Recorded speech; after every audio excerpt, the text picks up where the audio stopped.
When you're in business, it's all about a success story.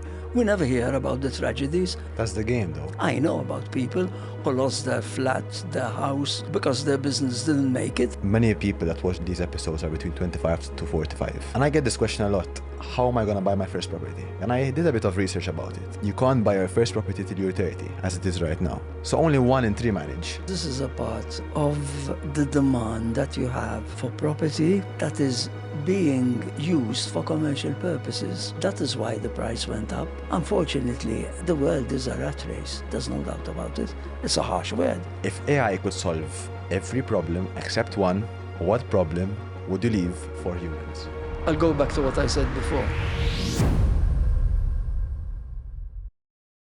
What if your team worked like they were trying to build a high score? Because here's the truth. People don't push harder for spreadsheets. They push harder because they can see themselves winning. Most businesses run on reports, dashboards, and numbers nobody really cares about. And on another note, numbers don't create any energy. Progress does, competition does, and winning does. That's where our guys Motileo come in. Motileo turns your business into a live game. Your team dash business sees the scoreboards, climbs ranks, hits targets, and unlocks wins. And let's face it, when progress becomes visible, people naturally push harder. All that leading to lighter work and also fun. A super important fact I would like to mention is that teams dash businesses using Motileo have seen performance growth up to 104% in just 30 days. We are providing you with a success blueprint down below in the description, which gives you the exact work as a game setup that Motileo has in mind for you. Go ahead and download it right now before your competition finds out. Currently in Malta. As you always mention, there are growing pains.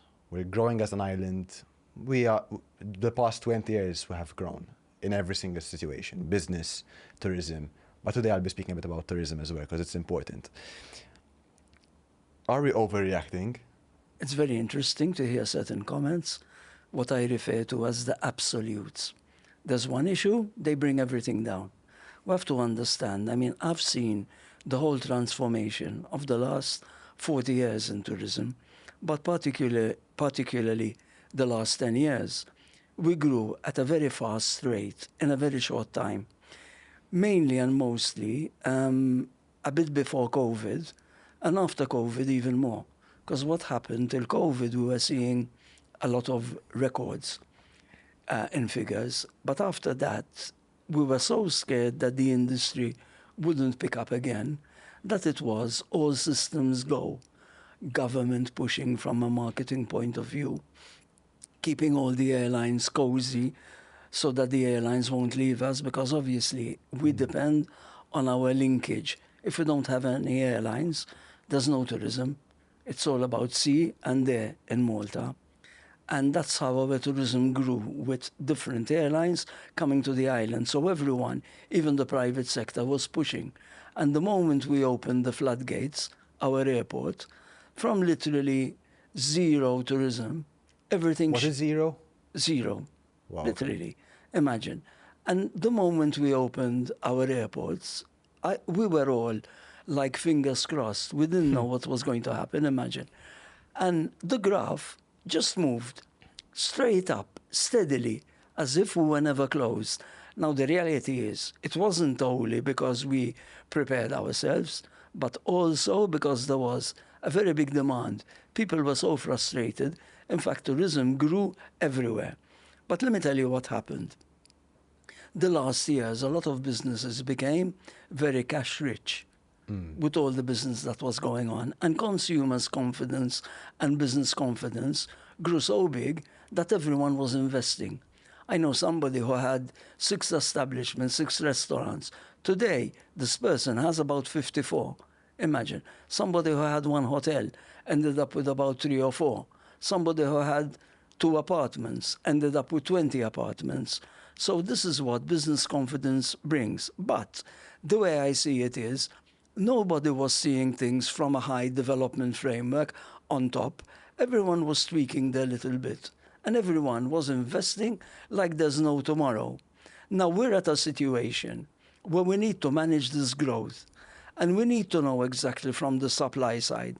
And this was done through a document I participated and all the stakeholders did. The Vision 50, Vision 30, Vision 50, which is all about taking stock of what we have, what we need to improve to now go, we can be picky and choosy to go more for what we refer to as a higher value chain. In other words, instead of going for volume, but going more for quality, for spend. But to do that, you obviously need to have a product as well. Now, what frustrates me is that we have a part of the island going in the right direction, where we have better investments. I'll give you an example. When we talk about restaurants, now we have over 40 Michelin star restaurants. I mean, this was a dream. I come from a generation when the best chefs you had were the chefs that used to work for the British Army or Navy. Can you imagine in those days? We used to say, he's got a good chef. He used to cook in the army. Now it depends in the army. If you're cooking for soldiers, it's one thing. And if you're cooking for the admirals and, the higher officials, it's another thing. But today, the restaurants we have are unbelievable. But at the same time, same when it comes to five-star hotels, we're going to have the first, which is going to be built, six-star as well now, hotel. You see, so you have a lot of the old stock being replaced. But you also have what I refer to as the copycat syndrome. In other words, some are replicating what is actually redundant or going to be redundant. So we're going to go into an interesting phase now where we have an oversupply. Let me explain in a broader way. Years back, every time a hotel opened or more outlets opened, there's a committee at Malta Tourism Authority, which is referred to as the Route Development Committee. And what they do is, every time a hotel used to open and the supply side increased, they used to say, okay, we need to get another 100,000 tourists. And they would negotiate with airlines and bring more tourists. But now we're at a stage when we're carrying 4.3 million, and this year it seems we're going to close at 4.5 million tourists. Imagine that we cannot carry any more tourists in volume, so the beds cannot dictate the amount of tourists that we need, because if you have more beds than the island can carry tourists, this means that you have to start containing. Now I know what's going to happen, and it's already happening. The better establishments that are more efficient, better located, that have good pricing as well, not necessarily pricing, because tourists don't mind paying for a higher product, but pricing is important in the middle sector as well. They are already taking over the market and slowly but surely eliminating the older type of establishments. So we're moving into, I would say, a kind of an economic war the next few years, which is the way the market works. I don't believe in any way in controlling the market. I believe totally in a free economy, and the market will correct itself. Obviously, there will be pain, but like anything else, a lot of people think that when you're in business, it's all about a success story. We never hear about the tragedies. I know about people who lost their flat, their house, because their business didn't make it, and then there are others that made it and made it big. That's the game, though. That's totally the game, but some people don't know, and I'll refer to what economics name as the Gini coefficient. The Gini coefficient means that when an economy is growing, and even when it's growing the way our economy is, our economy grew from 7 billion to 25 billion in a decade, imagine. But this doesn't mean that everyone all the time is doing well. It's a real misconception. This is like when you read, and certain comments. I'll refer to Facebook because it teaches you a lot about certain people with a certain mentality. Say an establishment is going to open a big complex. Oh, why did they give them a permit, this guy, just to make more of his millions? No, not at all. One, we don't have any natural resources. And every business that opens is part of the generation of wealth, moving a lot of small businesses that a lot of Maltese people have their livelihood. So it's not all about that person. Of course, that person has a right for the return on their investment. But it's not only that. Government, the amount of revenue government does from businesses, and all the people that literally eat, all the derived demand of that business is a full chain. So it's nothing. I mean, I've heard even some members of parliament, unbelievable, backbenchers, writing articles and saying, why did they give this permit to so-and-so, just for him to make more millions? No, not at all. These people are showing confidence in the economy. And this is how the generation of wealth carries on growing. If it wasn't for the private sector in Malta, what economy would we have? As I said, we don't have any natural resources. There are others who have oil, they have gold, they have a multitude of other resources. So that's my rant on these people who attack the entrepreneurs and entrepreneurship, and look at them as greedy people only from that angle. Exactly. You mentioned a very good point about filling up all our beds.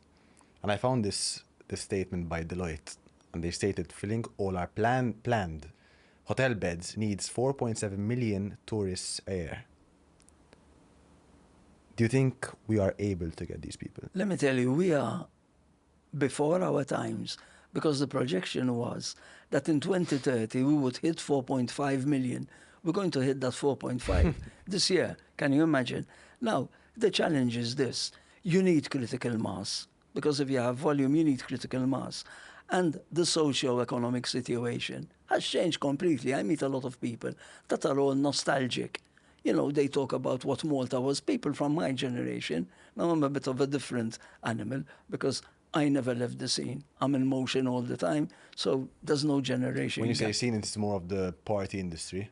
When I say scene, I'm referring to the entertainment industry, the economic scene. Nightlife, because entertainment industry Nightlife is as well, different. yes, but not only that. The whole hospitality, tourism, and all that it brings.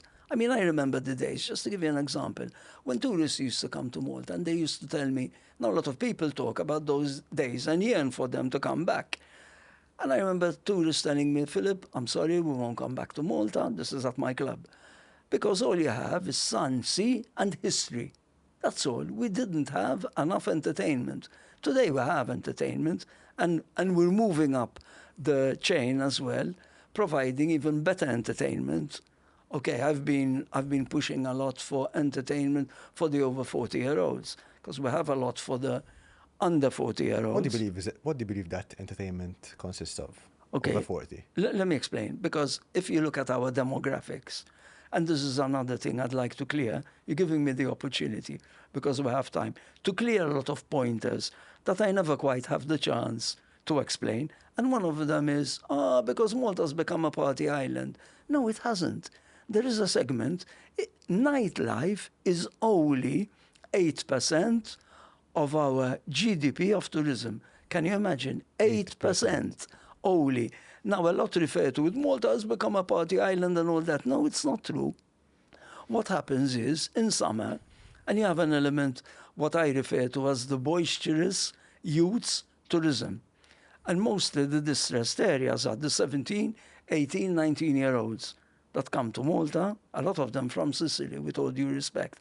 And they're the ones that cause a lot of commotion, and the ones that are causing problems, what I refer to as problems, kids' problems that are still discovering alcohol, the sexuality, sun and sea. Many of them would be away from their parents for the first time, and they're the ones that cause the problems, and they are causing problems. But even in the peak of summer, the majority aren't a younger generation, although you see a lot of them in areas like St. Julian, Sliema in particular. But if you look at the whole island, you look at Mellieha, St. Paul's Bay, Bujibba, Valletta, anywhere else, the age group of tourists is roughly 25-year-olds upwards all the way up.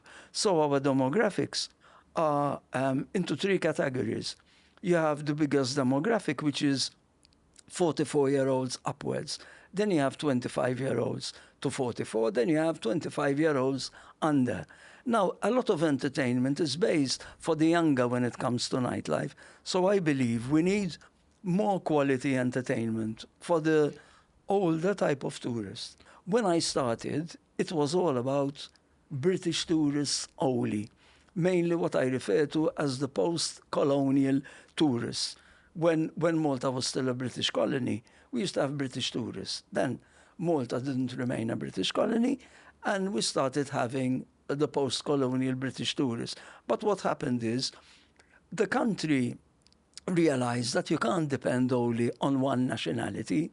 So we started opening slowly to the different nationalities and also different age groups. And we started also opening, nurturing different niche markets, anything. I mean, today we do conferences. I saw the conference sector starting off, I would say, what, about 20, 25 years ago. We had built the Golden Mile, which is all around St. Julian's, all around the coast. In those days, just to show you what we went through, government used to help them with their loans and also give them the property to invest. Today we're in a situation where investors are going with millions to the Malta Tourism Authority, want to invest in more hotels, and they're telling them, hey, go a bit slow, we have a lot of beds, try to do something more refined. And they're guiding them. In a way, they're sort of telling them, we have more than enough, unless you come out with something really exceptional. Don't invest. But it doesn't mean that there aren't other investments that are needed. Now, going back, as I said, as the nationalities started changing, and also the age group, and also the different airline mix, I was involved in instrumental in bringing over Ryanair to Malta, the revolution of low-cost airlines, when people wanted to travel more often for few days at a cheaper price. Before, holidays were about 15 days length of stay, imagine. Now, low-cost airlines changed this whole demographic. People travel 3 times a year for 3 days, many of them quick in, quick out, you see. And I remember also, again, I was also instrumental in the days, rest his soul, of when Joe Grima, the older type of listeners would know, was Minister of Tourism. Our clubs, our nightlife used to close maximum 1 o'clock. And when we started attracting the Spanish tourists, I remember I met Minister Joe Grima, and then I told him, listen, we're attracting the Spanish. Spanish people go out at 10 o'clock to eat and 10:30. We can't have our establishments at that time when restaurants were closing at 11, pubs were closing at 11, and the latest, just a few isolated places, maximum 1 o'clock or midnight. And we had extended the trading hours at that time, which exists still today. 4 o'clock? Yes, it's 4. And in fact, there was a time, because a license starts at 4 o'clock and in the morning and closes at 4. So that means you have a 24-hour license. But there was a time, I remember, when nightlife had really exploded. And we ended up having a no-limit culture. In other words, people were going out of clubs at 6, 7, 8, 9, 10, and 11 in the morning, imagine. They were hitting nightlife.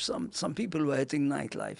Those people that used to work in factories at night, for example, at 3, 4 in the morning. And it was crazy. A lot of disruptions on the roads. I remember there was a time we had traffic accidents on the road.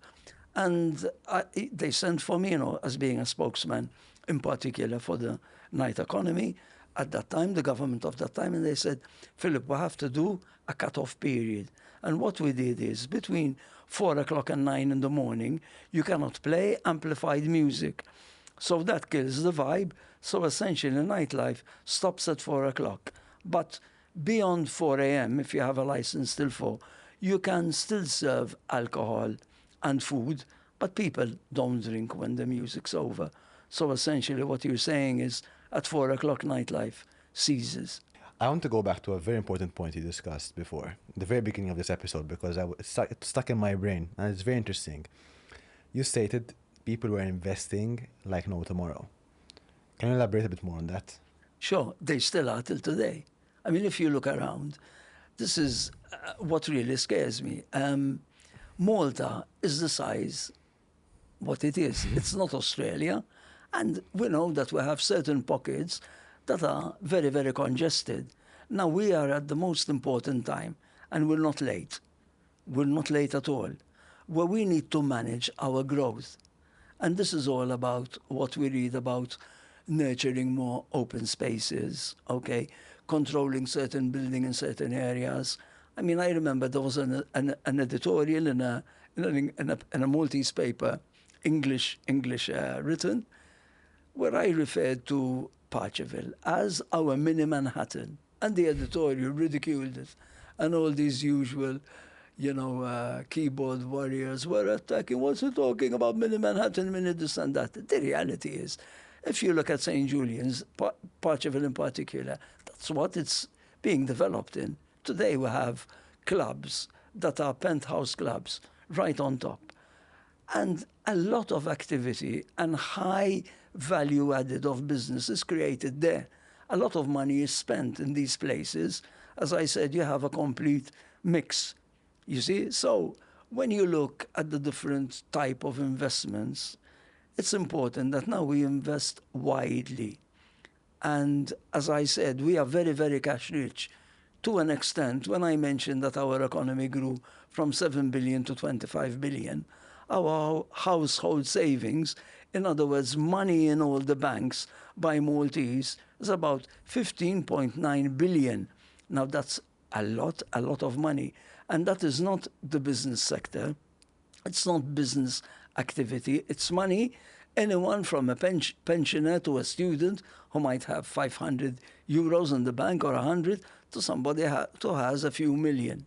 Now, that shows you the amount of wealth that was generated within the last years and are there tidily saved in a bank, which shows you why people are ready to invest. Let me explain to you something else. The distribution of wealth, because we talk a lot about people that make a lot of money, that are big and made it big. I know a lot of them, I saw them grow within the last 40 years, who started from a real humble business, from one establishment to God knows what. Some of them, I mean, literally plowing their fields. Today, they have a whole manufacturing Empire.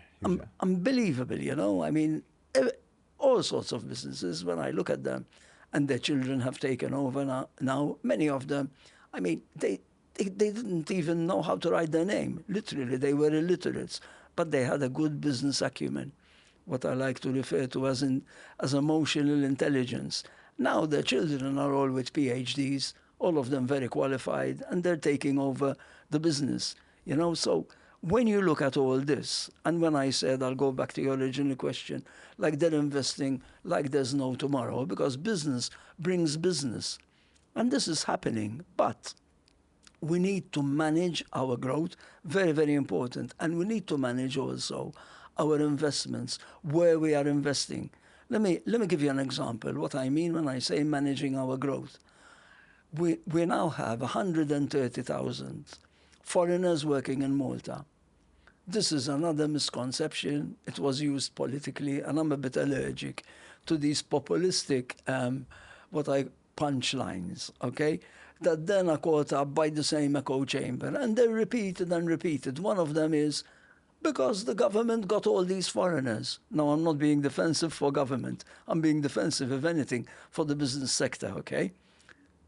Government did not bring any foreigners. It was the business sector that asked government, and they still do, to give permits to bring foreigners to work in Malta, because business confidence, as I said, is all there, is all very prosperous. So if you open anything, whether it's a supermarket, whether it's a boutique, whether if you have an accountancy firm, whether it's a hotel, you need staff. Now, with all the Maltese on unemployment, obviously you're going to go to government and tell government to give you permits to employ foreigners. So it's not true, government got all these foreigners. It's not true at all. We did, if anything, the business sector. We accepted that reality. Is a response.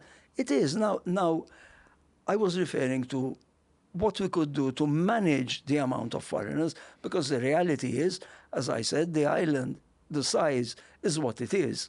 So there are other things we can do to be more efficient. For example, digitalisation. In the last budget, we lobbied a lot, and here I'll put on my hat. I sit on a lot of boards and committee. I'm all over the place, literally.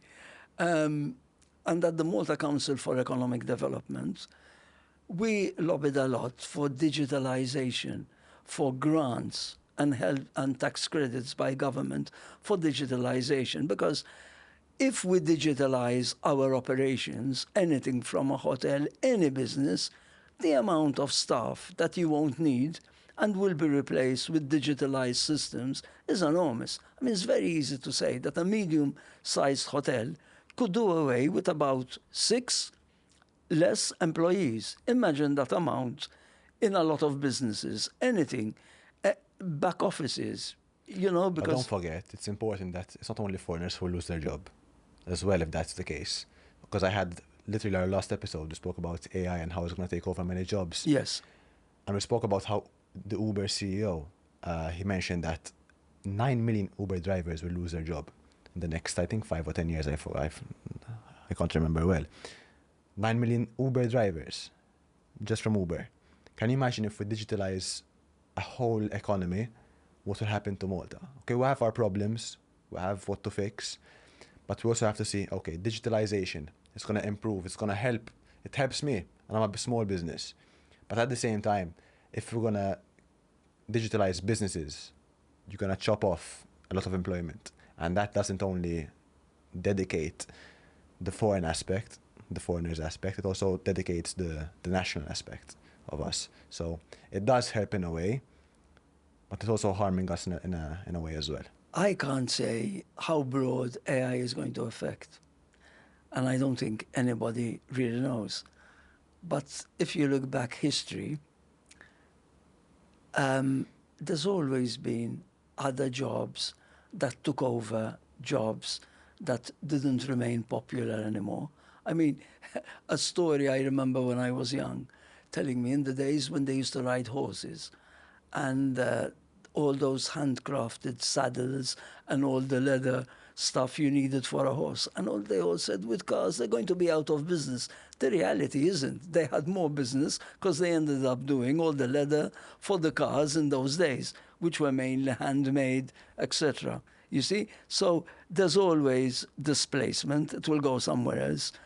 But in the immediate, digitalization and AI will solve in the immediate a lot of these foreigners that, we would prefer not to import them for many reasons, mainly because they are a strain on our economy. But then it could be a bit of a vicious circle because there are a lot of investments in the rental market. A lot of Maltese, I wanted to mention it before, are making money and topping up their pension, having an apartment, or as an Airbnb. A couple, their children got married, they have spare rooms, and they're, hosting a lot of people that are working in Malta. I know quite a few. So if you're going to have a shortage, say, of these 130,000 that are living somewhere, can you imagine if everyone is staying in an apartment, let's say half of them, you're already, about easy 70 or 60 apartments less in business. Now that's a lot of business for a lot of people. So it's a bit of a vicious circle. The supply side of a lot of businesses worries me, the oversupply, you see, how the markets are going to settle within the next years. All right, every business, I mean, even if you look at supermarkets everywhere. Now, what they're doing is they're competing. Many a time, they're taking each other's market share. I mean, it's not the first time I meet somebody and they tell me, Philip, you're always saying how big the economy grew and how everything's so vibrant. My turnover has gone down. I'm not making the sort of money I was making 15 years ago. And we have a discussion. Okay, what business do you have? I'm in this road. Okay, do you realize that in your road there are another 20 players the same as your business?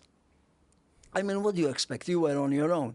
Now, although business has grown, there are certain businesses where the supply side has grown even more than the growth for demand for that particular business. You see what I mean? So what happens is, then it's competition, then the best will survive. That's why certain businesses are doing exceptionally well. Others are ticking the same as they were, because they always upgraded and they're happy, and they have a safe product, which nobody seems to affect them in business, but then there are others who are being knocked out and had to change the type of business. But again, this is the process of a free market. There's no guarantee for a guaranteed lunch or a free lunch. Exactly. Ever. There's this question going around, and everyone's stating, how crowded is Malta? And it's a question I don't think there's a strict answer to, but I'd like to hear your opinion, because our population in 2023 was up by 31% since the 2000s, early 2000s. And now the new number just came out, which is 588,000. That's the last figure I heard. It sounds, I believe, not too good to be true. But do you honestly believe that number? Well, you have an amount of undeclared people, because a lot of them are being deported when they're caught. But I don't have reason to believe that there's much more. It feels much more, because that is the local population, local and foreigners as well. But it does not include the amount of tourists that you have here every day. Roaming around the streets. Roaming around the streets, especially. I think we forget that, huh? We forget that completely. I don't think we calculate it. Let me tell you to what extent, because this was mind-blowing, especially, again, someone like me, because of age, can compare all the time the past and can see the whole picture where we are today. I mean, this year only, January, we saw more tourists than we saw in August of 2012. Can you imagine August, the peak month, in January? January, our hotels way back used to close. In winter, they used to close, or they used to keep their staff literally to do all the maintenance, plumbing and painting and God knows Waiter what. used to go and paint the walls. Exactly. Today, there's no way they're going to do that. It's already very difficult to find a waiter to work. So imagine. Now, I've seen all this happen. I mean, I remember the days when the postman and the nurse, literally, I'm going back at least about 30 years, even more, used to come and beg me for a part-time job to come and work at the weekend, to top up their salary, to work as a waiter or a kitchen hand, everything, even as a cleaner, whatever. You know, from the postman to your nurse to your I don't know what. Imagine, today, it's very, very difficult to find, so to say, the lower category of work. Now, this is all an improvement, obviously, you know, and a lot of people say this is another, the usual, what you see on Facebook. Oh, because they don't pay. They don't pay. I guarantee you, first of all, today there are a lot of regulations. And obviously, a job is paid for what it is. You're not going to get a waiter being paid as much as a manager, but a lot of the jobs that were done by waiters today are working in supermarkets, are working as drivers. You see, they've moved up the chain, and they're being paid more. But again, the shortages are everywhere. If you look at the whole workforce, literally, the shortages are everywhere, from accountants, labourers, everything, plasterers, plumbers, electricians. It's not only in tourism, it's everywhere, because the economy is vibrant, you know, in every aspect. But again, going back, regarding all these amount of figures and population, I believe that if we tweak slowly but surely, and this is part of managing our growth, we'll manage to contain the amount of foreigners that come to Malta. We already are containing it to a certain extent, but we have a lot more to do. So that will solve one problem slowly, and we can become more efficient when it comes to also our well-being index, because there's no doubt about it, over-tourism has changed the whole lifestyle in Malta. Now, when we talk about over-tourism, what is under-tourism, I will ask, because it's very easy to say over-tourism. If we're going to talk about under-tourism, what are we saying? Are we going to retrench the amount of tourists, and then we're going to have a lot of hotels closing and unemployment and God knows what, and the economy is going to contract? Or are we going to manage what we have in a more efficient way, having a better transport system, having a better managed, distributed occupancy rate of tourists that is already happening, before, all the tourists, as I was saying, when hotels used to close in winter, because tourists used to come only in the 3 months of summer. Now they come all the year round. So that's already an improvement. A lot of the dead months we had are all working beautifully. And ironically, a lot of the highest type of tourists comes in winter for conferences. I mean, it's fair to say, there's a lot say, oh, all their spending is what, 150 euros. These youths, they come for 3 days. Yes, there could be some youths that come and spend 150 euros in the peak of summer, as I said, the lower denominator, and hopefully that will eliminate slowly. But there are others. I mean, these conferences, very easy. They leave anything between 3 to 4 and 5,000 per head when a conference happens. Doesn't mean they're spending them on champagne and food, but the whole cost with all their lodgings and all the whole setup of the conference. I mean, just like parties, there are parties and there are parties. I know parties in 4 days that left something like 12 million without causing any problem. And they're all a younger generation. In other words, we're talking about 25-year-olds, not the 50-year-old market, 25 to 35-year-olds. This generation has created a lot of wealthy people that it took a whole lifetime for people from my generation, the tech industry. I mean, I know and I've met so many in iGaming and the tech industry that come here for conferences. They're all already, I mean, you talk to them, I mean, they have like 10 million in cash under their head besides investments, and they're really young. You know, I mean, in my generation, I'm telling you, most people don't see that amount of money unless they're in business, and some of them had a head start because their parents were in business and they inherited a business. Others started from scratch as well. And others, you know, never made it. They remained in the employment road. Many of them didn't have an entrepreneurial character because it takes a lot. You know, there are other people. My father was a civil servant. When I told him I'm going in business, he thought I was crazy. He was the sort of person who believed in working with the government, have a steady job. At the end of the day, you know, you go home, enjoy your family, next day you go to work, and that's it. When you're in business, literally you're working 7 days a week, 24 hours. And many a time you have to feed your staff, cover all your expenses. And then if there's anything left, that's when you get paid. I know I've been through it. I've seen the highs and lows of business. You know, I've seen you make money, then you lose it, then you're a bit over-ambitious, you know, and you try. I'm one of those that was over-ambitious in the end, you know, and in the end it didn't work out because I had expanded too much the size of the business at the time, and I lost my position in the market. So, you know, it's not always a success story. I keep repeating this all the time. Some people are very romantic about it, and they think, you know, they see business people driving a nice car or living in a luxurious apartment, and they think it's all about that.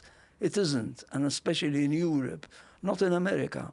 In Europe, if you don't make it, the system doesn't help you to recover. Exactly, I was about to mention it. Totally. Zero, we're cut off.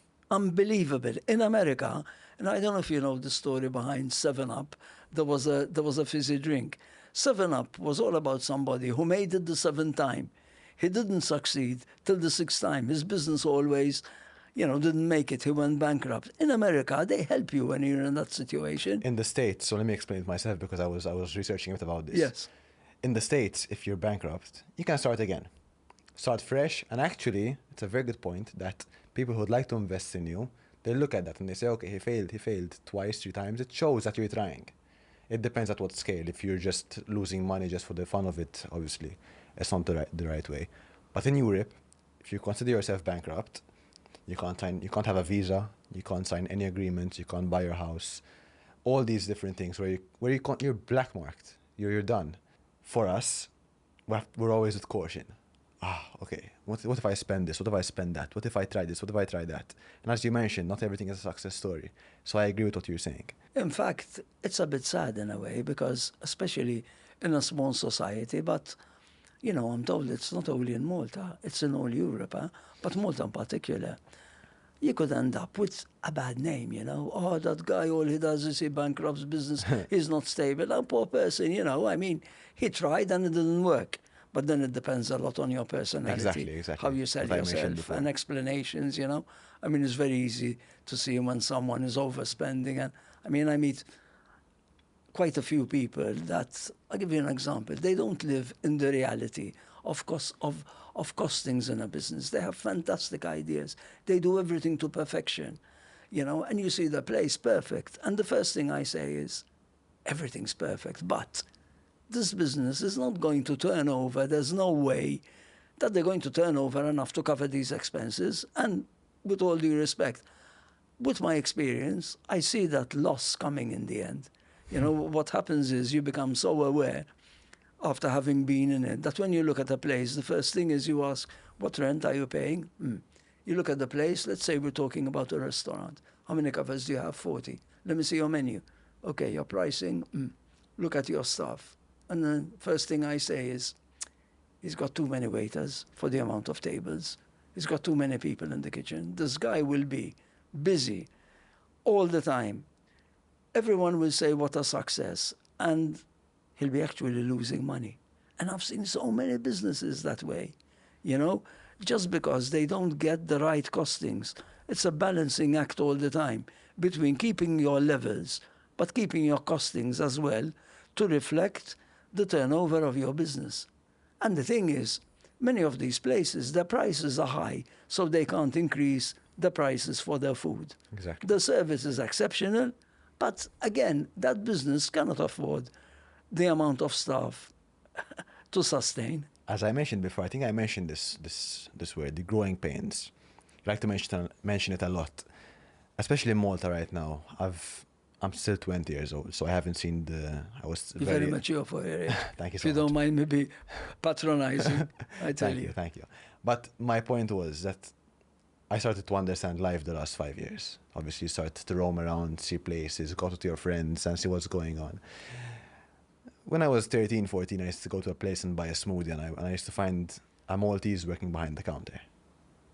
Thank you so much. You have a conversation. How's your day?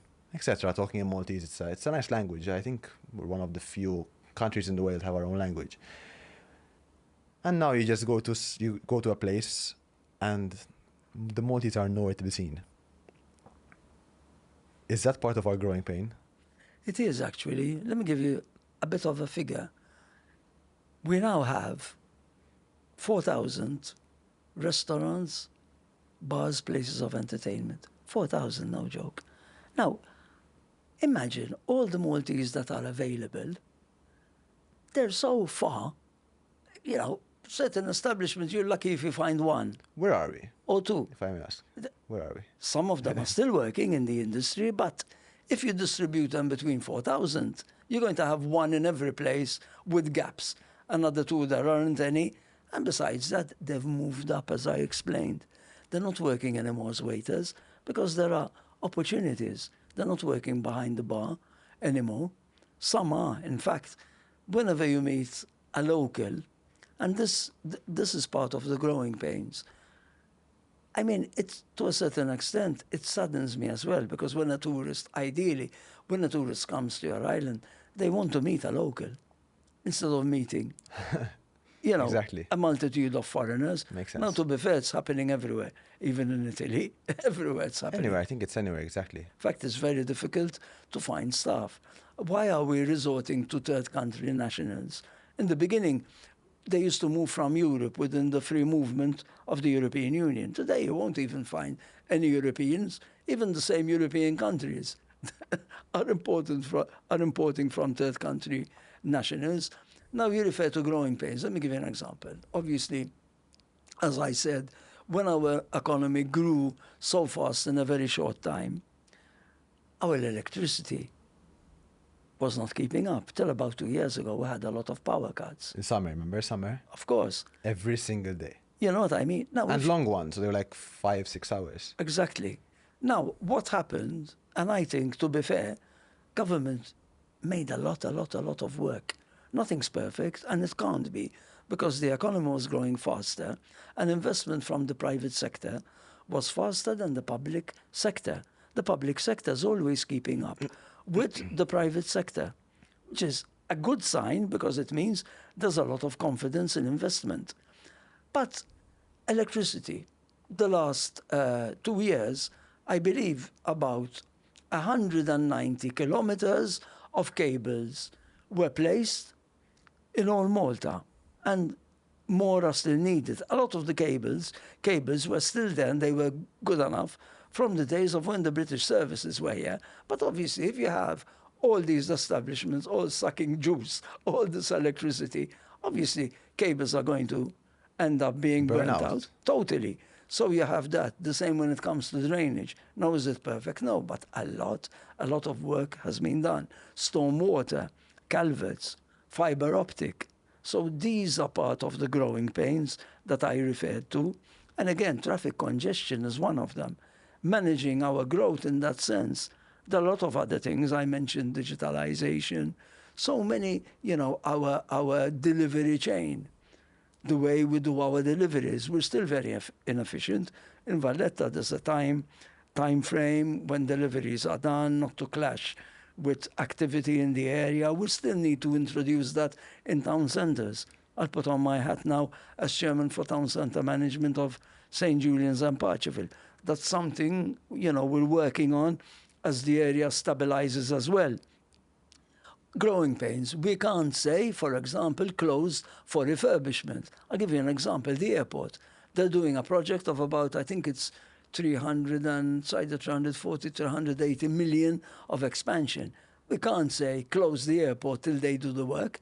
The airport is cruising at its optimum level with all those arrivals. At the same time, the work is going on the side, containing as much collateral damage as it can. The same in our tourism zones. A lot of young and ambitious people want to become property agents, but most don't know where to start. And the truth is, the property industry can teach you far more than just selling. It teaches you basic life skills like communication, confidence, negotiation, contracts, human interactions, and helps you understand one of the most valuable assets in life. We collaborated with Alliance to help you figure out your way through this process. Alliance is the only agency that helps you go from 0 to 100 through their academy. They help you go from understanding the industry to actually executing your first proper sale. So if you're serious about investing in yourself, in property, and in the market currently, this is the perfect opportunity to start something of your own and build your way up to be the very best. So head over to our description down below, press the link, and this will take you to the contact list that you can reach out to Alliance live and quick. I mean, Paceville, St. Julian's, not only, even Bujibba, a lot of work in winter, even in winter, with all those tourists, where before in winter we could work more easily. They had to do all this underlaying work, digging up roads, while tourists are there. Now still, in summer there's more vibrance, than winter. But when you have the same amount of tourists, as I said, in January, like August of 12, I mean, nobody can say, okay, this is the right time to do refurbishment without any damage. So that's part. That damage is part, unfortunately, of the collateral damage, part of our growing pains, till things get together. Even when somebody is knocking down a building and next door you have a hotel. I mean, I saw this. Now, luckily, Paceville is closing slowly when it comes to building. There are still a few other projects, but I saw so many projects. Somebody who built a hotel caused, obviously, problems to other hotels. Then when his hotel was ready, he said, Philip, my God, can you control the hotel next door? Because, my hotel is really nice and ready, and they're going to cause damage. And I looked at this person. I said, with all due respect, do you remember the damage you did to the other hotel next to you? You see? And sometimes it's a problem I meet. And here I will maybe attack a little bit the business sector. Many of them are so insular. They only see their little patch. And they don't see the bigger picture and how everyone can coexist in harmony. Everything, even when it comes to noise pollution, whether it's a club doing noise in an open-air ambience. They're not seeing the damage they're doing to the same hotels, where if you damage the reputation of the destination, you're going to damage your product, because if the hotel doesn't have guests, your club your business isn't going to do business. You see what I mean? So I, all the time, I'm insisting this. You know, when someone comes and asks me anything from, Philip, can you lobby for our street to be pedestrianised? You know, it will be perfect. I can bring out tables and it will be quiet and my guests will enjoy. Yes, of course, in an ideal world, it will. But did you realize what problems you're going to give to traffic in all the other areas, to all the other establishments? Because your road is an important network for all the others. And the same, you know, what I mentioned about referring to the noise pollution aspect, but there are a lot of other aspects as well. A lot of business people, they just see their own little patch. It's as if they exist on their own. They don't understand the concept of coexisting. It's a bit of a sweeping statement because, No, exactly. to be fair, there are others who help me and are in committees who help me explain this to, you know, entrepreneurs, how to work in harmony. There's a difference between getting around and moving forward. Malta public transport has taken one of the biggest steps yet. Every single bus in Gozo is now fully electric. Just imagine this, a whole island with no loud engines. Overall, it's cleaner and easier to move around the island. Whether you're heading to work, to school, to the ferry, or cross around Gozo, every ride is part of a bigger change. All this leads to a brighter and better future for Gozo. One bus ride at a time. Take the bus and move with the future. You're generalizing it, Yes. and it makes sense. I have a question in front of me that is, I think, can reflect on the younger generation from, I think, 30 downwards. And since we're speaking about the economy side of things, I think it's very important to discuss this because many people that watch these episodes are between 25 to 45. So that's our people who watch. And I get this question a lot. How am I going to buy my first property? Keeps me thinking. And I did a bit of research about it. In the beginning of the 2000s, a home costs, listen properly, 7 years of salary. Okay? Today, it's 14 years. Double. So in 20 years.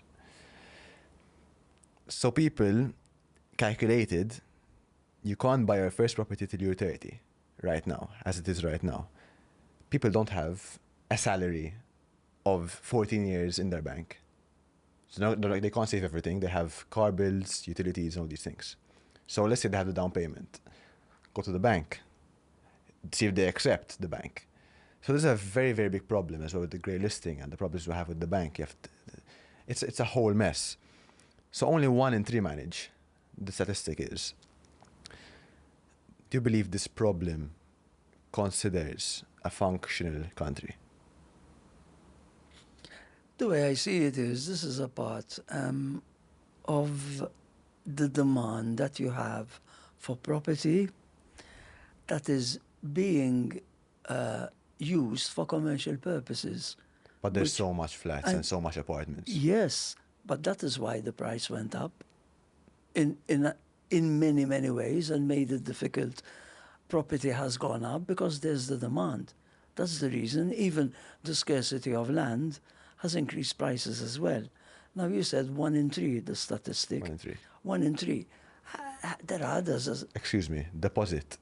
Yeah. Just deposit. So not actually buy, deposit. Deposit. I forgot to mention that part. It's a very Yes. important part. There are certain schemes, but are they enough? In certain aspects, for certain people, they aren't, no. But then there are others as well that are making good money and that can afford it. I mean, as I said, the distribution of wealth is what it is. At the end of the day, it's how capable. We're not born equal. A lot of people think that we're born equal or somebody owes somebody else a living. It's not the case. Nobody said that life is just. I can say I've seen life is so unjust. You know, certain people study, they do everything. They try everything in a business and they don't succeed. Then I've seen some people that do everything wrong and they've succeeded as well. And then there are others who get results because obviously they've done things right as well. And then there are others who are born more intelligent and manage to study, get a better job, earn a good wage, you see. So you have a bit of a mixed situation as well. The point is that let's say you can't manage, or you're trying to buy your first property at 30 years old. I'm going to give you a bit of an ideal world of what's happening right now. So you're 30 years old, you're living with your mom and dad, obviously. We're going to live in the street. We're going to rent. If you're living with your parents, you're going to delay kids. You're going to delay family automatically. And potentially leave the country because there is somewhere else that is more affordable for you and your family to build a family, etc. Which I think is a very big problem, especially leaving the country. It's a very big problem. We're getting replaced and it's not beneficial. So if there's someone sitting down here in front of you right now and he's 30, let's say I'm 30 and I'm in this situation, I'm living with my parents, I don't have money for the deposit, I can't build a family because I don't have that money. Don't tell me money management because sometimes there are a bit of problems like that. Money management, I get it, I understand it. But for someone who's actually trying, what would you tell me right now? No, I can understand that there are situations where it's difficult that way. But at the end of the day, there's only one answer to this. The market isn't going to, nobody's going to Reset. say. Totally. You know what I mean? Forget it. It's impossible. Or somebody's going to say, oh, let me sell this apartment for 100,000 less to help this person. It doesn't work that. Unfortunately, the reality, the world is a rat race. There's no doubt about it. It's a harsh word, but it is. There's no doubt. It's complete. It's a complete struggling all the time. You just have to persevere even further, like anything else. Now, some people make it. They manage with a lot of sacrifices, with the right self-management, as you said, and then there are others. They're so lucky, and they make it so easy. They make it sound so easy, and it is easy for them because they were lucky. Lucky in many ways. Some had their parents that helped them. Others were lucky. They struck one good deal, and then they managed to accumulate from there. Then there are others who get caught in what I refer to as the dependency syndrome. In other words, they have a job. The job is an average job. That average job only keeps them Average in survival gear.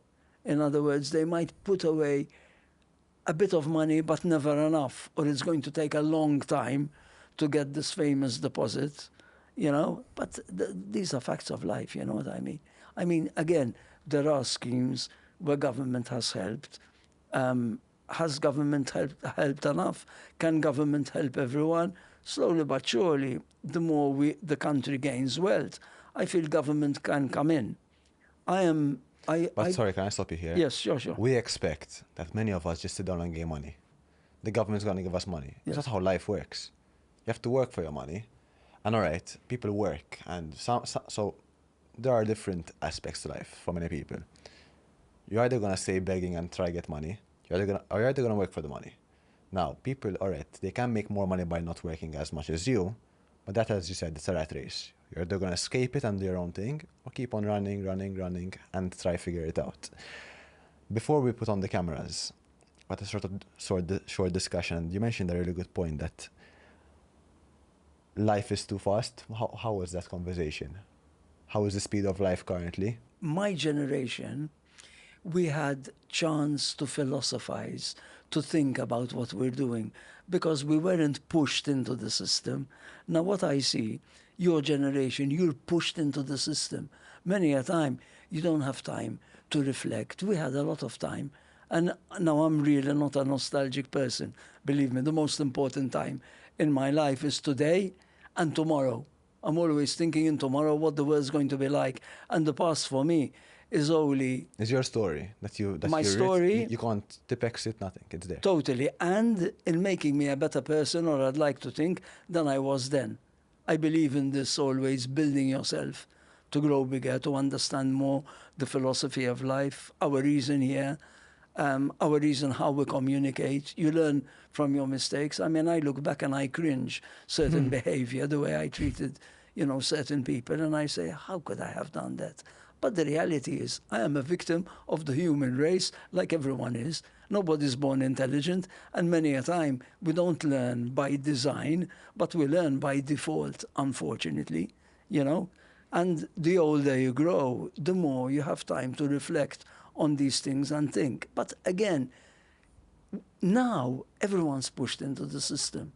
Many ways. I mean, before, we had less of everything. Now, I'm not going to go into this, again, nostalgia, but we were happier and all that. No, I'm probably happier than I was when I was then.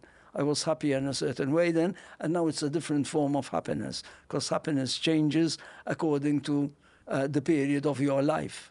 You see, I really don't like people from my generation. I keep attacking this when they've stopped in an era. I hate it.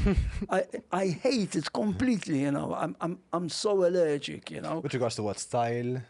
everything. I'll give you an example. The difference, what I refer to, between aging and growing. You age when you stop in an era. You grow when you carry on evolving. Adapt, you with adapt. Totally, with the times. And you understand the times, and you adapt with the times. This is what it's all about.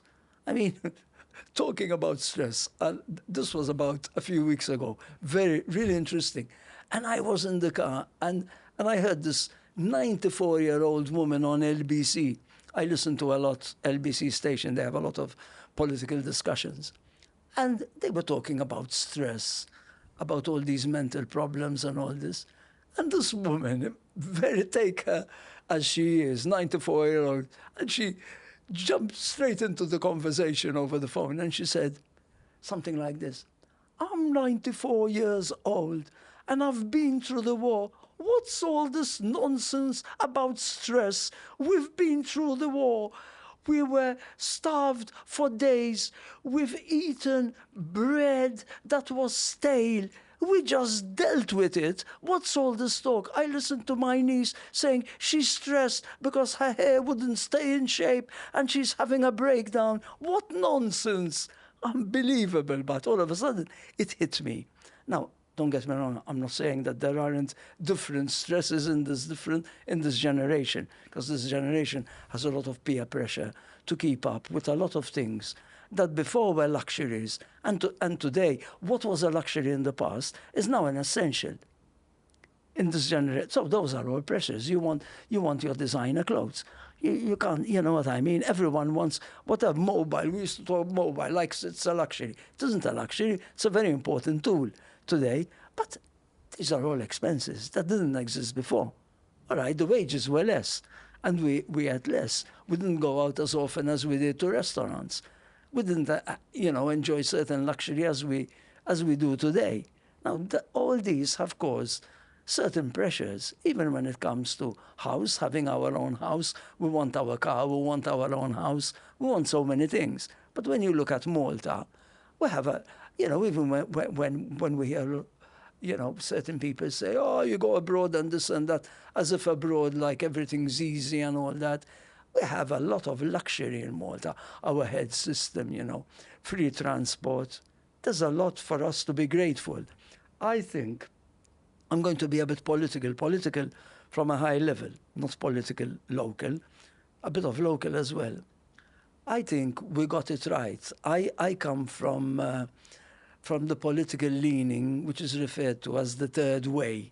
It's not about right or left. It's about the third way. The third way is the study of Anthony Giddens. Anthony Giddens was the advisor of Tony Blair. Now, the third way is all about having a free market economy.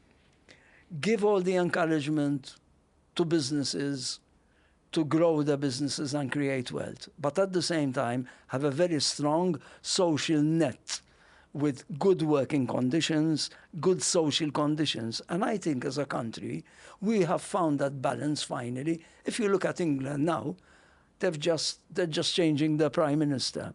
The Prime Minister was an old Labour mentality.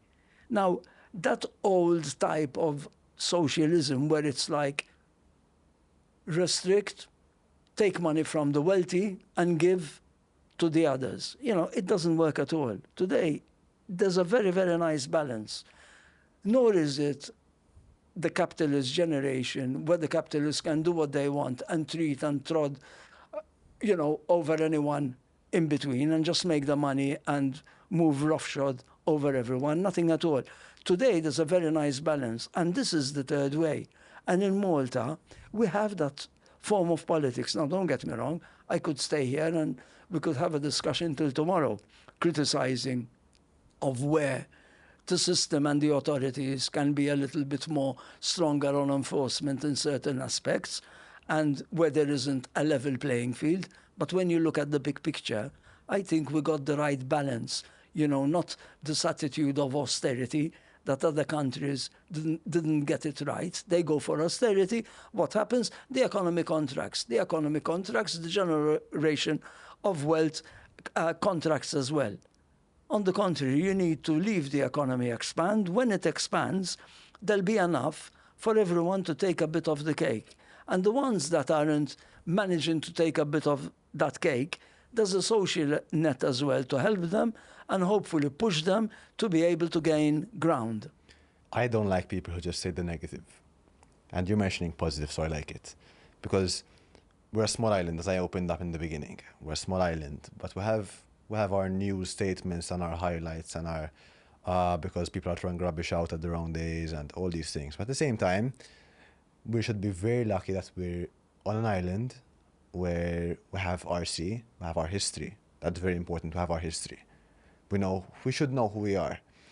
And just to mention a few, lowest unemployment in the EU, among the lowest, budget surplus, steady growth, one of the safest countries. That's a very, very, I think it's the seventh. Is Malta the seventh? Somewhere there. Seventh. So I think we should be very grateful.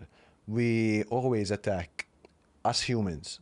Forget what I just said about the country and about history and all these things. Us as humans, as soon as we achieve something, we buy our first car. It's nice for the first week, we're washing it and we're drying it and we're going out on that petrol to the top. A week passes and we want something else. We want. Our dopamine is not fully functional if we don't buy something. And I think it's the biggest majority of humans that we always want something new.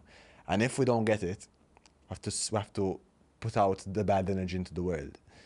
And I was that type of person where I put out the bad energy if I don't get something I want. But I changed my mindset that if you push always, it's fine, let's try fix it. If we don't fix it, let's try a different way. But it's not like, because we're doing this wrong, we're shit, we're doing all these things wrong. Look at the beauty side of things. Be grateful for what we have. And I think that's what we should share as a message today, that look at the beauty side of things. I'm not sure if you're agreeing with me, but as humans, we tend to look at the negative every single day. I'm telling you, I'm so allergic to these comments. Even, okay, I'm inundated with photos all the time of, dustbins and bags and whatever. It is a problem. Right. Okay. The country has done a lot. Has it done enough? No, it hasn't. But it's improving all the time. We can't blanket everything because something happens. Oh, everything's a disaster. Come on. I mean, this is like in marriage. If your wife or your partner, doesn't know how to cook your steak right, it doesn't mean she's not good with money. It doesn't mean she's not good with your children. It doesn't mean she doesn't look after your house. All of a sudden there's one that small thing that will make it the biggest problem. Yes, and in Malta, unfortunately, well, on Facebook you see them. There are so many of them. I refer to them as the absolutes and the idealists. All the time. There's something wrong. Everything's wrong. Government does something wrong, everything's wrong all the time, every minute. Throw this government away. Never mind what there is on the other side. Again, I'm not talking politics, irrelevant which government. All the time. There's a problem with cleansing in a certain area, fine. Then the whole system is not working. Let's put it into sports so people don't think it's a political. Yeah. Let's go on to basketball. He shoots 5. He does the best 4. The last one is to win the game. He misses it and it's done. Finished. He's the worst player on the team. Bench him for the next 4 games. Exactly. He's useless and God knows That's what. how we work. And it's a sickness, I believe, that we push all of these things combined. I think we look at the negative all the time. Now, we're mentioning a lot of good points in Malta. And I would like to mention one of them, that Malta was the second country in Europe after Luxembourg to make public buses free. I'm not sure if you know about this. After Luxembourg. Do you believe, it's a question I'd like to ask you, do you believe that it was a sort of, here, take it, as we are growing rapidly? So, okay, we're going to give you something, but try forget the negative of what we're doing currently. So, overpopulation, okay, and you pay for transport. But was it sort of a shut up moment because we gave you that? I think, like everything else, it's a package, really. It would be, the need was there, no doubt about it. because of a lot of foreigners and also with good intention. Hopefully people would give up the car as well. But obviously there'll be a bit of politics as well. Do you use the bus? Very rarely. Very, very, Although very, it's free? very, very rarely. And I mean, very rarely in a sense, probably once a year. I mean, to that extent. So you don't think free public transport helped a lot? Now, unfortunately, because I am not a sort of person that has some kind of a job that can go into a fixed time, okay? Getting up in the morning, going to your office, finishing at 5 o'clock, Bus comes and at going 6. home. I can't. I have a lot of movement from one ministry to the other, from one department to another, meeting stakeholders different. So it's practically impossible. Many a time when I'm late, to an extent, I spend quite a lot of money on Bolt, which is cheap, but it's expensive when you're running around meetings because it will be impossible for me to park and to keep up with those meetings. A lot of my friends are doing it. That's another added expense. That wasn't there, you see what I mean? Exactly. You mentioned a very good point before as well of Valletta and how they're timed. So you can't enter at a specific time, you can't Yes. do this, you can't do that. And I am thinking right now while we're speaking, I had a conversation, I forgot with who, don't ask me who, because I totally forgot. And he stated, what if, example, you are charged a specific rate after you reach, for example, 15 kilometers on your car, or to park in any specific. Have you ever been to Spain and to all these big cities where you park your car in the middle of the street? You have to pay a meter. You pay. Say, drive your car, do whatever you want, put on the AC, leave it on, pay. Keep paying. And I think half the population will say, listen, should I go to the point, if I live in Slima, to the point with the car? Should I walk it? Should I get a bike? So when people start seeing money out, that's where we get a bit tense in our ass and we say, okay, now we're losing money. What's up? So I'm speaking from my end. I go to the gym. It's 2 minutes away. I go with the car. That's very stupid mentality. Very stupid. So I'm saying it on behalf of myself. If there is a tax on parking, bam, pay. I say, listen, I'm going to walk. So I think that if we take it from different routes, that is where. People don't learn by free. People learn when they're taxed. You can see it in business. Let me tell you, I believe that, and there is a plan, this was discussed on MCSD, Malta Council for Economic and Social Development, where a system of a lot of little tweaks will make a big difference. One of them was mentioned, we have factories that employ 600 people, whatever. I remember the days in the 80s when they used to take them all by bus, literally. I mean, today you have what? If you have 600 people there, you have 600 cars, what? I mean, imagine those 600 all into different buses. Same thing, government employees in Valletta. If there's a system which could organize them, there's a lot that can be done. But obviously, wherever you touch, there's going to be a bit of pain somewhere. Somebody has to do a sacrifice. Now, what worries me is that nobody seems to want to make that sacrifice, or very few want to, even if you're encouraged to drive a bicycle. It's high risk, eh? All right, we have some bicycle lanes. I know quite a few of my friends who are quite bold, and I'm praying all the time and saying, God, I hope they don't get knocked over, you know? Well, they're beneficial because you can travel easily and all these benefits, but at the same time, I think it's beneficial for what we're trying to aim and look forward to. For example, they're mentioning the new terminal. Personal note, am I gonna get hit on this? But I don't think it will help much, personally, because it shows from the buses. The vast majority of people who are using buses are foreigners. I asked you, do you use the bus? No. Definitely. Do I use the foreigners. bus? I haven't used it in like 3 years. Is that bad? I tried it more, and I try it once a year because I like to know what's happening everywhere. I'm a bit of a social animal. I like to know, all the movement of people, what makes our society where we are. In fact, that's the reason why two 3 times a week. I'm out till 4 in the morning in nightlife. I still do it. What are those days like? Don't forget that I have an eye for nightlife and people's movements, okay? For me, a night out means a lot of different things. One, if I am in the area of St. Julian's, don't forget I'm responsible for management of the area as chairman for town centre If management. you're in the area? Yeah. Okay. Okay. If I am out in that particular area, because I don't only go out in that area, but in that area it's work and at the same time it's social as well. So first thing I do is duty officer, police. Have a word with them, see who's working, see if the police system is okay, what difficulties they could have, and I listen to their feedback one by one. In the meantime, I'm analyzing the type of tourist at that time of the year, because our tourism changes literally every week sometimes. Sometimes you have a week which is problematic, another week you have everything really nice type of people. It's all the time moving. In fact, I like Malta as a touristic island because I don't feel that I'm working in any way. I feel that we are on holiday all the time, even when we're working, because of the movement of people.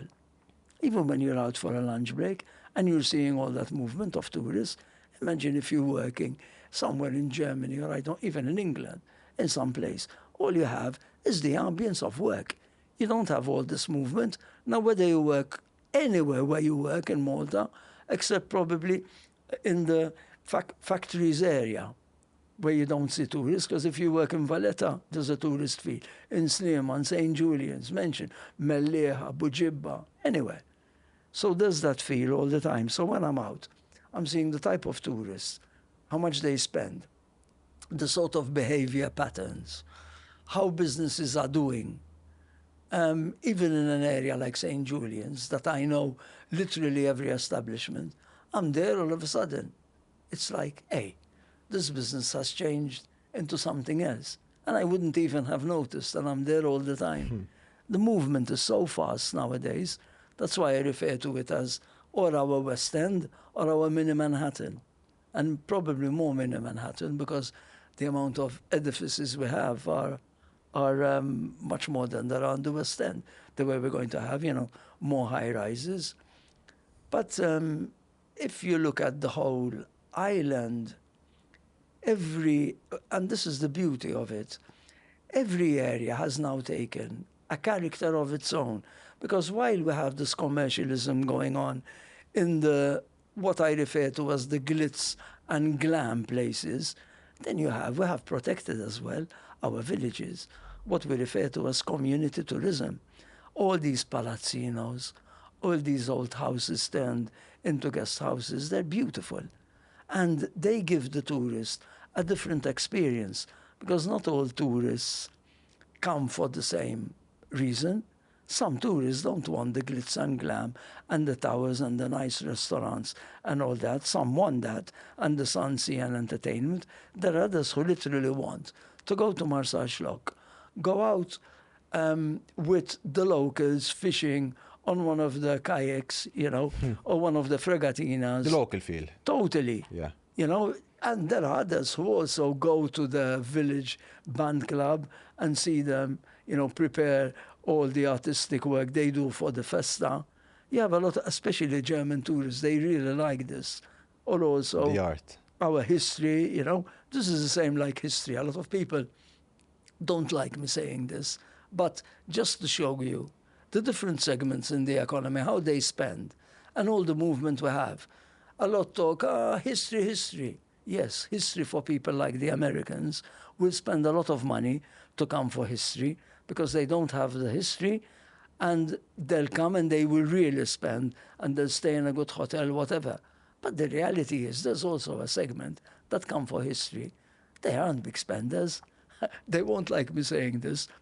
I'm referring to these people like academics who will end up eating a salad. They're all very, very, their head is exploding with history and they study and all that, but they don't consume. They don't spend. They probably spend as much as these kids do, the ones that we say we don't want, you see? Yep. But again, it's a sweeping statement. Just like you find the glitz and glam type. I mean, last weekend I was at a particular club. I'm telling you, It's a club for the over 35, 40-year-olds. Every table, I swear, they must have spent over 1,000 ice buckets with champagne, with bottles of the finest vodka, with all their mixers. All of them, tables, the spend was enormous. One table was worth what a bar would do in a very, very good night. Imagine, one table. So we have a mixture of spend. It's not right when people say, oh, these are cheap tourists, whatever, just because they analyze a particular time of the year. Just the same. I'm not referring to Sweetie, because Sweetie, there was a bit of a problem, and it accumulated. Now, we've heard that they went there and they did raids, and they found irregularities, and they controlled it. But again, it angers me when you get some idiot posting a fight that would have happened in a minute.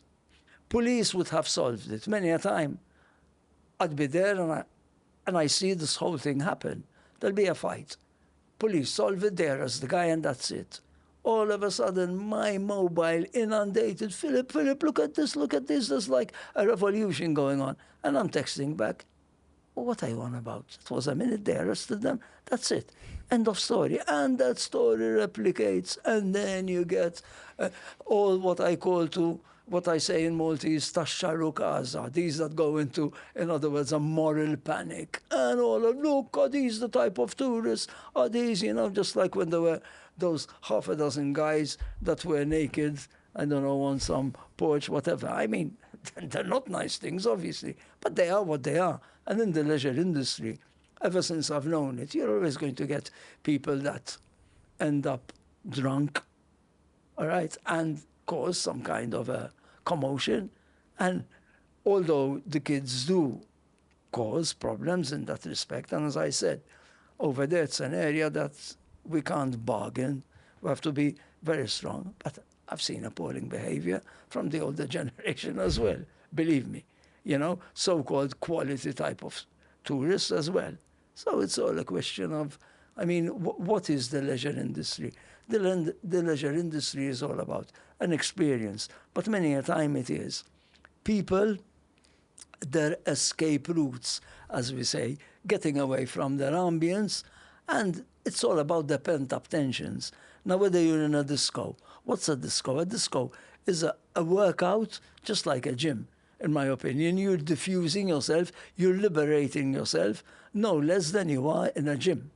The only difference is that, one's healthy and one's not.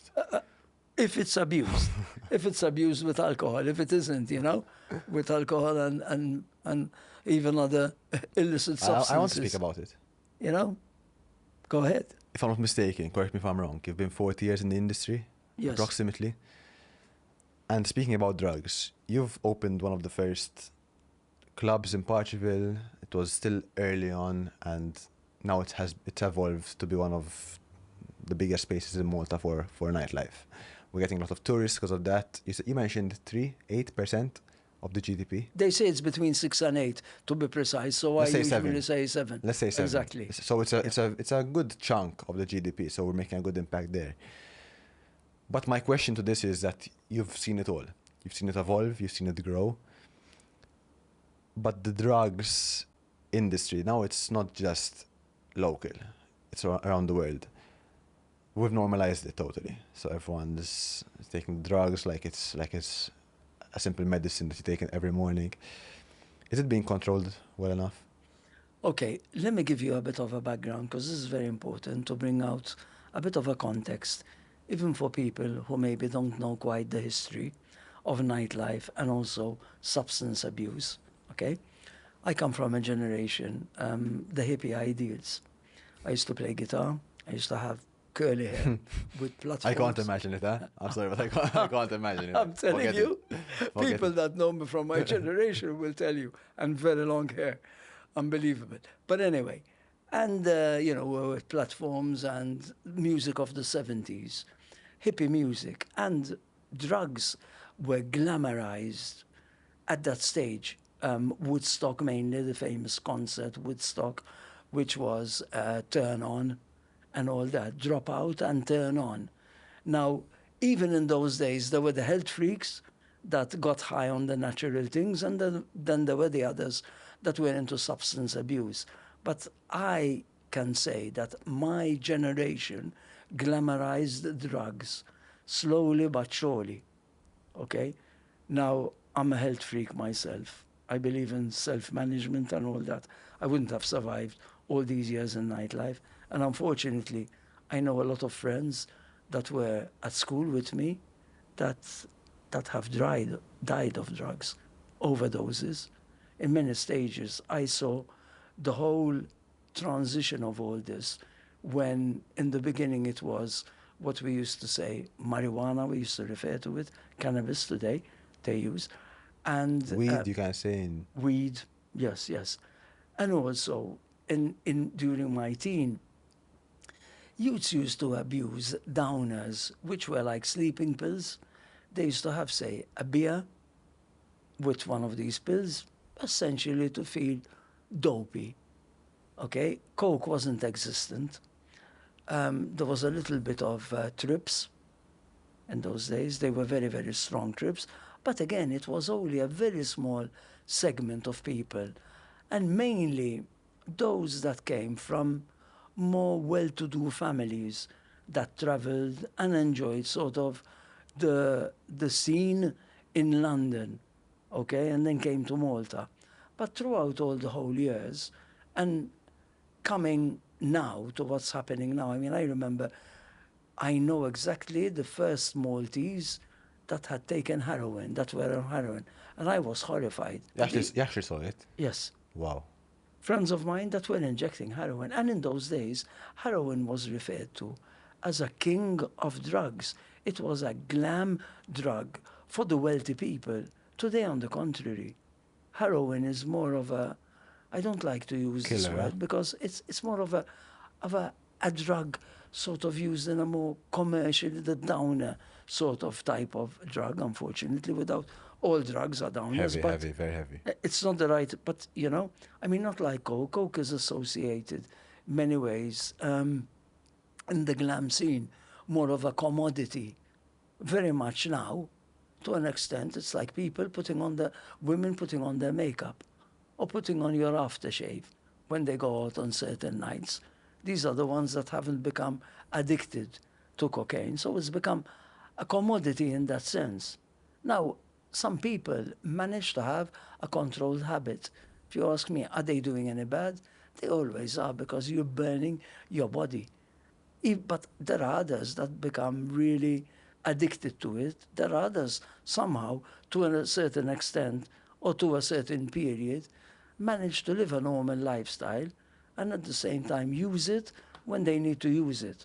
But obviously, it's a very fine line, and there's no guarantee. You can't end up with a cardiac arrest or anything. First of all, you never know what you're sniffing.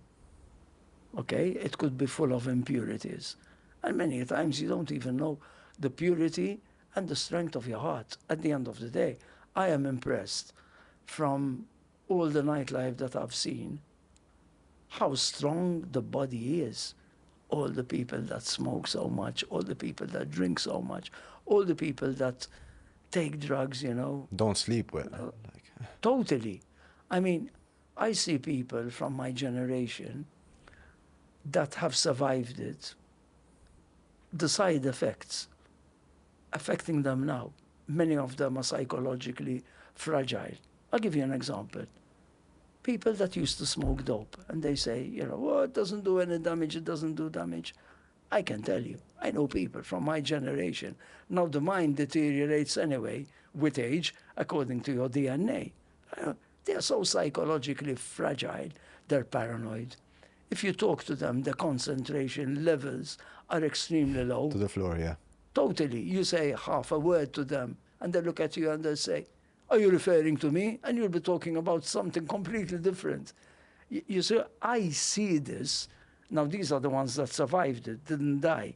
A lot of people want to cram so much in their day instead of going home and resting before they hit nightlife. They carry on, then they have their line of cocaine, get back their energy, and then obviously you're going to pay for it in the end. You're going to pay for it because you're obviously exhausting your body from its normal cycle. And again, the heart is is a muscle, you know. It's a piece of meat.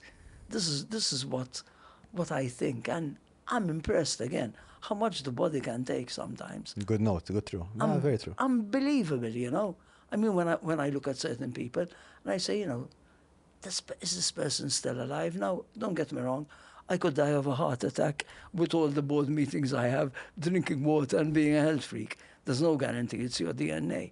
But I'm not surprised when I see certain people, you know, that smoked a lot of dope, end up with lung cancer. If you had to protect Malta at all costs right now, what's the first lever you'd pull up if you had your hands on Malta? In managing our growth, you can't pull your handbrake on something, on one thing, and it's going to solve the whole picture. Growth and affluence has made us cash rich, which is very good, and the economy is vibrant. But it also has affected our lifestyle if you don't know how to manage it.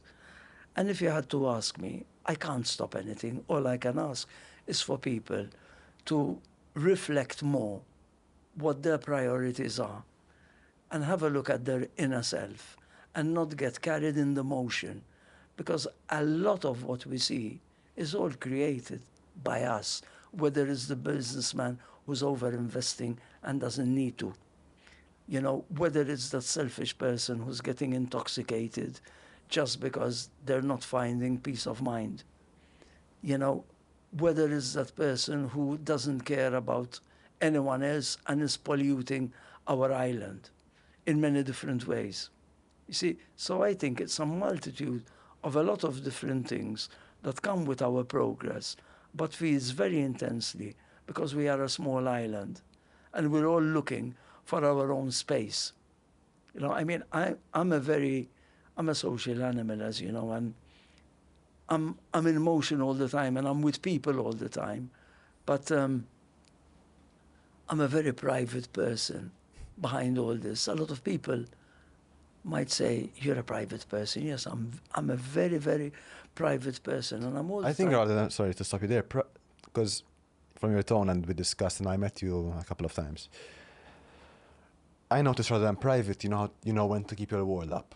It's not about private, it's about knowing when to protect yourself at certain discussions. So I think it's not about private, because private is a very hard word. It's like you're a vault and you don't open up to emotions. I think you know how to put your wall up at specific moments. Yes, in that sense. And also, I do a lot of reflection. And what's important is, you remember that 94-year-old, 95 I told you about? It's about getting on with it and dealing with it. And I believe in that. I feel a lot of people don't deal with it. They use the pent-up tensions by creating further tensions and imposing it on other people in society. When I said private, in a sense, I know how to withdraw with my space and say, I wasn't right in that situation. What am I going to do to improve it? I shouldn't act that way. I was acting that way because I had a built-up tension for something else, and I was taking it out on something else. That's not correct. In that sense, private, you see what I mean? I'm all the time reflecting, and this is something that I believe that every person should do it, the self-reflection, to improve themselves within the context of society as we live. One of them is all this hitting in social media. It's unbelievable how, you know, the last person that passed away, unfortunately, the DJ, till a few weeks ago, everyone was attacking him because of his personal life. And he had some incident in court with his partner. Unbelievable, the way they were slagging him, whatever. Now, if you see them, the same people, all of them. Miskeen, actually. Unbelievable, Yeah. but the double face, you know. Sometimes I say, but do they realize or don't they realize? And I'll come out with something very important, which I observe in people. Some people don't even understand themselves. How can they understand other people or communicate? The first thing you have to learn is understanding yourself. This is something I'm so aware of it, because man is so complex. If you don't understand yourself, and you understand yourself, the way your priorities change all the time. What was important yesterday isn't today, or if you go into a wrong road, so to say, to reflect on that. And you were right in correcting me. I'm a private person, is a bit of the wrong word. But what I meant is, in that sense, that I have understood that you have to understand yourself, and it's important to withdraw from all the haze, all the motion, find that space and reflect to make yourself better and to help society. If everyone did that, we would be such a better society. So as you can see, there's a journal on the table, and that journal is specifically for guests to ask you a question. I don't know what the question is, it's mystery, but each guest leaves a question for the next guest, and they don't know who's coming next. It's a Okay. bit of a mystery. Okay. So we'll see. Some are funny. You're going to surprise me? Possibly. Sometimes I get surprised as well by some of their handwriting. It's funny, and we speak about it a lot. If AI could solve every problem except one, okay, what problem would you leave for humans? I'll go back to what I said before. Understanding yourself. Because every person is an individual. Every person has a different background. Every person has a different psychological DNA. We are the product of many things. We are the product of our, obviously, upbringing. We're in the process of changing all the time. And we're also a product of our character that was given to us by our birth. So I think that is the most difficult one. I don't think an AI can solve that, because it's all the time changing. This episode was very different for me. It's my first time. The age bracket it's quite big. What's the age bracket? I'm 20. My God, 3 times your age I am. More than 3 times your age. No. Can you imagine? Yeah. No. Yes. Yes. More than 3 times your age. Imagine. 3 times your age is 61. Oh, 63. Wow. Wow. Can Yeah, you you're right. imagine? You're right. Wow. More than 3 times your age. And I swear, I don't feel as if I'm speaking to anyone. I'm not joking. I told you this at 20. And again, I don't like to be patronizing. I hate this. The older man talking to the younger boy. I really don't like this. But you're really mature for your age in Thank a you. sense. You're very receptive. A lot in this generation, they scrape on the surface, even when it comes. Image, they look the part and everything. Then when you start talking and you go into detail, even in management, even Lost. qualified people, I swear to God, I don't find the content. It's a sweeping statement, don't get me wrong, because then you get others that are from the information society and are really up to date and focused. They impress me, because at your age, they have the mentality of someone like me to take who's taken a long lifetime to know what I know. For me, I opened up like that, what I was about to say regarding age, because it is very challenging for yourself and myself to discuss what's happening right now and how we can solve things. There's a very big gap. As you mentioned, there's times 3 age bracket. I was born into a generation, you're born into a different generation, and me understanding your vision and understanding to the world shines a light on me to understand better what life is all about. Because we tend to, okay, my life is this. Wake up at 7, go my laptop, go to the gym, home, laptop, finished. 7 times a week. And is it life? No. But when I speak to people that are mentally focused on growing and understanding today and tomorrow, like you mentioned, I understand what life is. So I would like to thank you for that. You made me understand a bit of what I should do with my life and be a bit less serious. Thank you. Philip, It's been a pleasure. thank you so much for Thank your you. time. Just to mention, guys, that whoever's watching, I'd like to thank you so much for following us and watching our content. If you want to watch and understand Philip's story written down, you can go on our website, www.teamchampionsconnect.com. Also, we just launched something new, which is very interesting. Join our membership. It's in our channel. Press join, and you have a whole list of understanding. It's $2.99 only, as much as a cappuccino.